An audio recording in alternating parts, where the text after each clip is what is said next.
Sa market, sir, anong size yung unang pwedeng mabenta namin? Abnormal yung mga consumer minsan.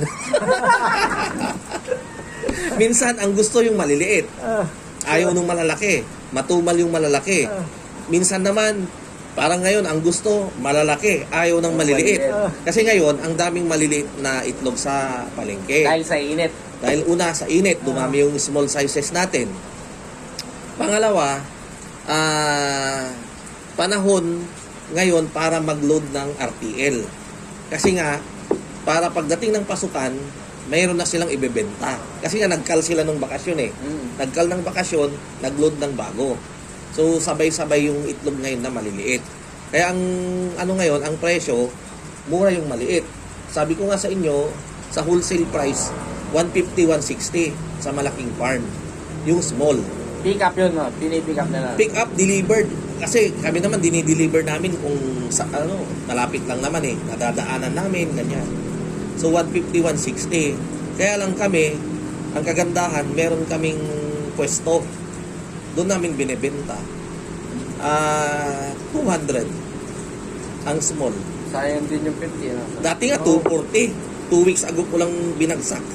Pero ano rin, tignan nyo ang presyo sa farm 160, 150. Ito sa palengke sir, mahal na. Sa palengke ko, yung sa pwesto ko 240. Binibent? Ang presyo ko, Binibili. nabibili. Bibili Eh ngayon, sabi nung kapatid ko, ibaba mo kasi yung presyo mo, sabi niya. Baka sakaling lumakas yung tinda. Binaba ko ng 200. Sa awa ng Diyos, pareho lang naman yung sales. Sayang yung sir? Pero parang ano na rin yung parang pakikitao na lang na imura natin, isabay natin, gano'n. So, nung 240, ganito yung benta. Nung naging 200, pares pa rin yung benta. Maintain pa rin agad. So, ang analysis ko, Sa yung panahon. consumer. Hindi, yung consumer. Dahil bakasyon. Konti lang yung consumer na yung wais Oo. na, doon tayo bumili kasi mura. Kumbaga, kung saan siya nadaan na merong itlog, doon na bumibili. Ganon yung ano ko doon. Hindi na mag-ikot pa. Kasi dapat, minura ko, nagbagsak ko ng presyo. Dapat pupunta Dapat na. dumami. lahat siya, Same lang naman eh. So, ibig sabihin, kung sino yung dumadaan doon palagi, yun naman palagi yung bumibili. Ayan. Kaya lang, mas maganda pa rin yung 200 ko kumpara sa presyong 150, 160. Sa farm. Oo. Sayang din. Kaya konti lang yung ano namin ngayon, yung sinusuplayan. Meron din kasing mga buyer ng itlog, wholesaler na talagang halimbawa kung 160, 170 yung 150, 160 yung presyo ng small, baka 140 lang ang kuha nila.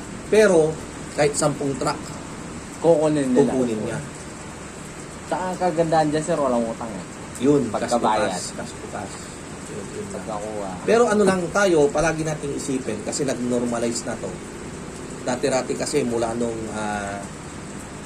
bagyong Yolanda hanggang last 3 years ago, yung trend na bago. Pero ngayon nag-normalize na. Ibig kong sabihin, pag normalize, ang itlog, pag bakasyon mura, halos bagsak yung presyo. Pagdating ng pasukan, babalik, tataas na yung presyo. So, ang ano natin dyan, mind conditioning, pag bakasyon na, asahan mo, break-even ka na lang sa farm. Mabayaran mo yung expenses ng feeds, tao, kuryente, di ba? Yung overhead mo, okay lang yon.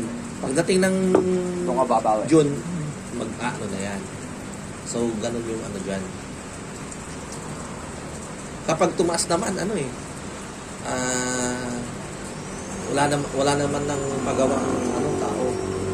Consumer pag mataas na. Pag bumaba rin, wala rin tayong magawa.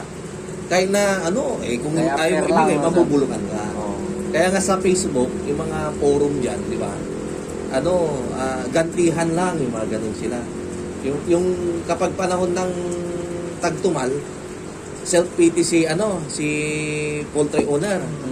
Pag mataas naman yung presyo, self-pity din si buyer, di ba? Minsan napapa-comment ako, sasabihin ko, Talagang ganyan, gantihan lang yung nangyayari. Sa ngayon, panahon natin. Sa susunod, panahon nyo naman. Yung mga ganun. Ano eh, law of, supply and demand lang naman yun. Oo. Pero kapag yung alam nyo yung panahon na binlag ako ni Agri sa Agri, Oo. Sir, napanood Napanood Ano niyo yun, sir? Oo. Agree. 2 years, 3 years ago.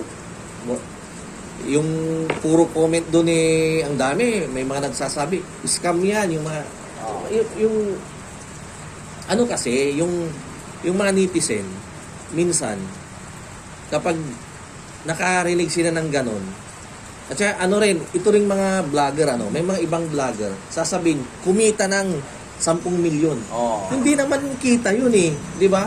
Gross Sales yun. lang yun, gross sales yun. Kaya parang yung mga netizen nasanay na sa ganon na Napasama, tapos Oo, nung magko- try nila. Oo, magko-comment na lang sila ng ganon. Kaya ako, hindi ako naglalagay ng mga ganon kapag yung pang lang, clickbait lang, di ba? Oo. Oo. Pero yung si Agri, pag manonood ka ng video, andun naman talaga. 7 pesos yung isang itlog. Namotivate nga kami, 16,000. sir, doon sa kwento mo doon eh. Sa dami mong pinasukan eh. Dami Oo, talaga. wala na. Madami. Marami ka na rin Finish na. pinasukan Binenta. na sa... Marami. Nagsanla, na foreclose, kung ano-ano. Grabe At na. least nakasurvive na, sir. Ang hirap kasi maghanap ng negosyo na yung yung magiging stable. Luckily, itong nahanap natin, unang-una yung itlog, yung kaapu-apuhan natin sa future, kakain ng itlog yung mga yan. Oo. Kaya yung itlog na negosyo, hindi yan mawawala. Mawawala yung mga negosyong milk tea, Oo. diba? Kape yan gawin, sir. Oo, kape. Pero itong itlog, Yung pa rin. yun pa rin. Pero wag yung kape, kasi maraming mahilig sa kape. Yung mga milk tea, yung mga... Oo. Pero yung mga shake, ganyan, Oo. di ba? Mawawala yan eh, pag nagsawa yung tao.